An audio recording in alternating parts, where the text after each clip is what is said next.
চলমান অস্থিরতায় চট্টগ্রাম বন্দরে কন্টেইনার ওঠানামা বন্ধ থাকায় কেবল বিজিএমইএ সদস্যদের ক্ষতি হয়েছে প্রায় ৮,৫০০ কোটি টাকা। সচিবালয়ে নৌ পরিবহন প্রতিমন্ত্রীর সাথে দেখা করে এই তথ্য জানান সংগঠনের সভাপতি এস.এম. মান্নান কোচি। তিনি বলেন, বন্দরে থাকা ৩৭,০০০ কন্টেইনারের মধ্যে শুধু বিজিএমইএ ১৩,০০০-এর উপরে। এ সময় প্রতিমন্ত্রী জানান, ইন্টারনেট না থাকায় সার্বিক কার্যক্রমে বিঘ্ন ঘটেছে, তবে ধীরে ধীরে তা স্বাভাবিক করার চেষ্টা চলছে। বলেন, গেল ৭ দিনে অবচয় খরচ ভর্তুকি হিসেবে বহন করবে সরকার।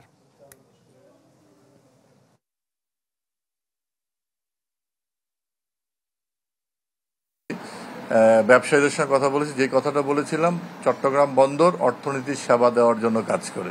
আমরা কিন্তু এই জায়গাটাই আছি, মাননীয় প্রধানমন্ত্রীর নির্দেশনা সেটাই, এবং এই কারণে চট্টগ্রাম বন্দর সহ সমুদ্র পরিবহনের ক্ষেত্রে আমাদের সক্ষমতা কিন্তু বৃদ্ধি করছি আমরা। মাতারবাড়ি পোর্ট ডেভেলপ হচ্ছে, বে টার্মিনালের কার্যক্রম চলমান আছে, পায়রা নতুন বন্দর হয়েছে, মংলার সক্ষমতা বৃদ্ধি করা হয়েছে। তো এগুলো কিন্তু আমাদের অর্থনীতির ভলিউম বাড়ানোর জন্য, ব্যবসা বান্ধব করার জন্য, ব্যবসায়ীদের জন্য সেই সুবিধাগুলো দেওয়ার জন্য এগুলো করা হয়েছে।